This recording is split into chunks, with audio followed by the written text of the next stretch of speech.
Guys, the scariest thing happened to me today, and I am literally just posting this for awareness, like, of other people, other mums, like, please be careful. So this is the first day I've actually gone out on my own, like, public transport, and I thought, do you know what, it's fine. So I got on the train, everything was fine, and then this guy got on the train, obviously dodgy looking, and I just thought nothing of it. Anyway, he got on at the stop, and then just as we was getting to the next stop, he comes over and he's like, hi. And I was like, hi. And I'm a lovely person, like, I'm a nice person, will always do things for others. And he passes me this, like, it looks like a stamp, but it's obviously not a stamp. It literally looks like an acid tab, right? Okay. But obviously it didn't go in my brain then, I wasn't thinking straight. So he passes me this thing and I take it off him. I thought he was trying to sell me something. And he goes, oh, can you put my stamp on my letter? And I was like, yeah, of course I can. And then I was like, how, is there a sticker? Like, how do I do it? And he was like, no, you've got to lick it. And I said, sorry. And he went, you need to lick it. You need to get it wet to put it on there. Bearing in mind, he had his fingers all over this piece of paper, like stamp thing. And he was like, you need to lick it. And I was like, no, like, no. And he was like, okay, you don't have to. And then he took it back off me. But, like, the letter wasn't even a letter, it was a piece of paper. But obviously, if you've heard about this devil's breath, it was, like, this guy was definitely trying to drug me. It was me and Nevaeh. Like, oh my God, I'm actually getting teary thinking about it. It was just me and Nevaeh. If I was that stupid to, like, just lick the stamp, put it on, I could have been drugged and Nevaeh could have been gone. Like, this is, like, serious, guys. Like, you need to be so careful when you're out and about, because I would never, ever imagine something like that would happen to me.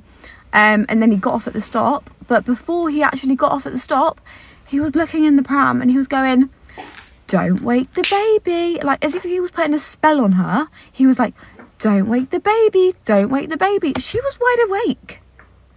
I've never been so scared in my life. Like, please be careful. I will not be getting public transport anymore, ever again, on my own. So yeah, this is just awareness for everyone out there. God, so scary. That could have ended so bad. Yeah, that could have ended so bad. You're right. You followed your gut, I have to say. Jesus was with you. The devil's breath, man, that's a street name for a drug, for a way that people might drug people. The devil's death is usually prevalent in the clubs. Usually guys will come and drug you up in a way where you're gonna become way more drunk than you knew.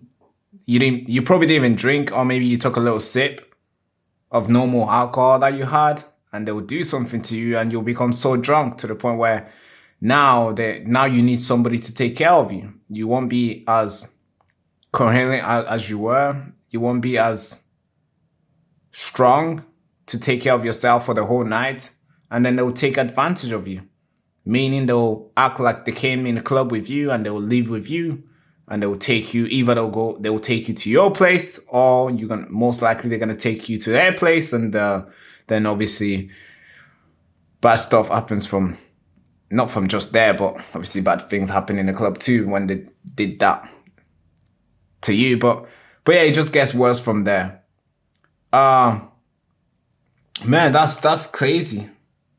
That's the public here today. So when somebody comes, I mean, it's insane that if somebody was to come to you and be like, hey, could you help me here with this envelope? You gotta stick this envelope together. I mean, if I was at a bus stop and an old lady comes to me and be like, hey, sorry, an old lady, and she goes, she has a hand a little bit fragile and stuff, and she's like, hey, could you help me, please? I'm probably likely going to lick it, because I'm a nice guy. I can't lie to you guys. I'm not going to say, hey, I'm going to kick her away. No, I'm probably likely to go and be like, all right, miss, how you doing? Yeah, you need me to lick it? Yeah, I'm going to lick it. The next minute, I'm like fucked in the head. This is how bad it is. You being nice now is like giving yourself hope, or handing yourself over to the devil. That's how it's like being nice now. So Yeah, this is the street of London, guys. This is the street of London, and it's happening in broad daylight as well. But I got an article I want to read out. I was gonna skip it, but I don't like making videos for too long. I think this video is gonna be long as well. It takes so long to make these videos. So let's look at this. What this devil's breath really actually mean. There's an article here that was made by the Guardians in 2015, but that's way too late. I need something more. I need something more recent. So what is the devil's breath? All right, here's a quick article here about what is the devil's breath. Cool. The devil's breath. Okay, quick one. All right, this one. We're gonna read this quick little paragraph. It's too big. In the past, there's been few stories circulating that a criminal gang known as Devil's Breath was making waves around the world by being blown into people's face or sucked into business cards to render unsuspecting terrorists becoming incapacitated. The results of this drug is that it creates a zombie-like state that left victims with no ability to control their action, leaving them at risk of having their bank cards emptied, homes robbed, organs stolen. What the organs stolen? What?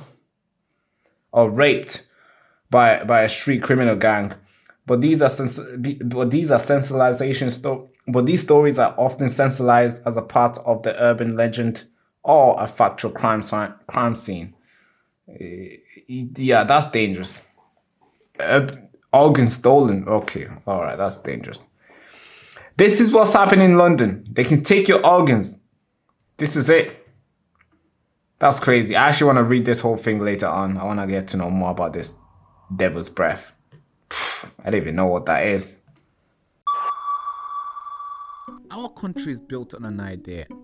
It's an idea so powerful that some of us have died to protect it. It shapes our connection, our politics. It forms the fabric of our daily lives. And it seems so fundamental we rarely pause to consider its significance. But here's the thing. This notion is entirely uncrafted. And although it feels like it's getting stronger and always going to be here, the truth is, it's becoming more fragile than we realize. This concept is a community.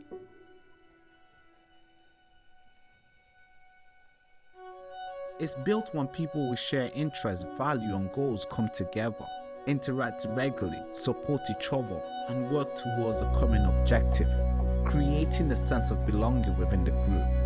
That's called a community. You are not just a person who happens to live in Manchester.